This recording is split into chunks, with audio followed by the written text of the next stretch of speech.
conference.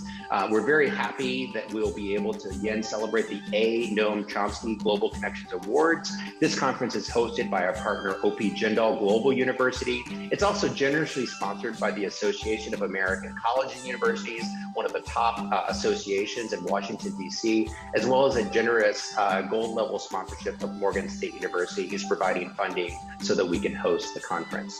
But you might be thinking, well, this conference and something like the Global Connections Awards with the Noam Chomsky might be for more senior established scholars, the people who would be the mentors. But we want to highlight opportunities. If you're a new scholar, there's ways that you can get involved. In fact, there's two categories that you might want to consider applying for. Ly Tran, who's joined us here tonight, she was one of the recipients of the inaugural Global Connections Award,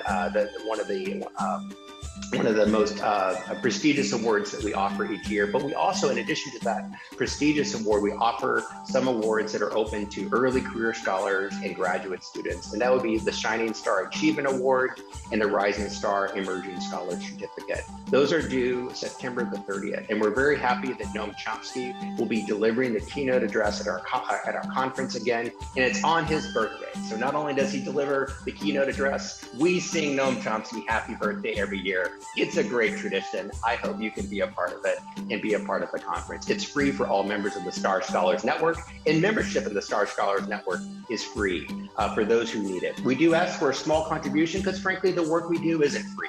It is either out of the pockets of myself or Krishna. I can't tell you how much money we've probably donated to these initiatives. So we ask for small dollar donations from people like you. If you can afford $9, $19, or $29, that helps fund this work because this work costs money. We pay thousands of dollars a year, about $5,000, $6,000, $7,000, $8,000 to be able to fund this work.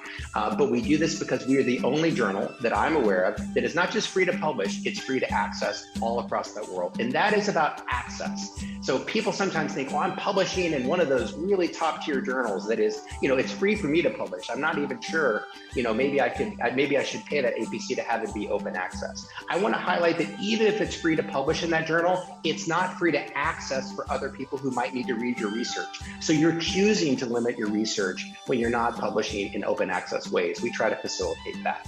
Krishna is now going to highlight our guest tonight, and we'll have a chance to have a conversation with some of our authors and live out this critical conversation ethos that we're hoping to build on in 2021 and beyond. Thank you, Dr. Glass, for all the highlights, the major highlights that we have been doing here at the Star Scholars and with the Journal of International Students, along with the other editors in the Open Journals in Education. Maybe we start with Ly Tran. Ly Tran is a professor of education at Deakin University in Australia. She has published numerous books and articles. Dr. Tran is our advisory board member of Journal of International Students. And we have few upcoming book projects are coming up. So, you will hear from her about call for chapters and other projects. Greetings, everyone from Melbourne, Australia. And first of all, I would like to thank Professor Vista and Professor Glass for the opportunity to share some information about our forthcoming book. But let me start by expressing my hearty congratulations to the Journal of International Students for your wonderful achievement, impact, and reach, and the volume and the quality of publication. But for me, professionally, what is really meaningful is the inclusiveness of the journal, especially how inclusive it is for early career researchers and doctoral candidates around the world, including those who are from the global south. And another very meaningful aspect of the journal to me is how it has been so active and successful in creating a community around that, creating a sense of belonging and connectedness to not only writers, but also early career researchers and doctoral candidates that I mentioned through not traditional roles, including writing, reviewing, and editorial jobs, but through other meaningful activities such as mentoring and Star Scholar. So now I just briefly talk about our upcoming book. entitled Internationalization of Higher Education from East Asian Perspectives. And it is an edited book that I collaborate with Dr. Tracy Yu from Hong Kong and Professor Hiroshi Ota from Japan. And the book will be published in a couple of months, and it is the final stage where we provide feedback for our contributors, and it aims to provide insight into current policy trends, practices, possibilities, and challenges in internationalization in higher education in East Asian countries. Especially it compares and contrasts the key aspects of internationalizing higher education across these East Asian countries with the global North countries.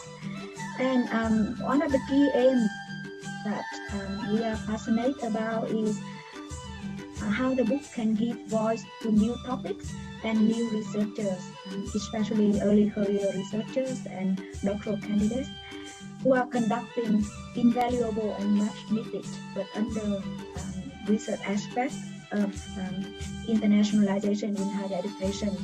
But most often their work has not been brought to the fore. So it is one of the mission of the book. And the book covers not only traditional topics in internationalization of higher education, including internationalizing curriculum, teaching and learning, inbound and outbound mobilities, transnational education offshore campuses, but also issues like regional identity, geopolitics, and international education, and the impact of COVID-19 in different aspects of internationalization of higher education.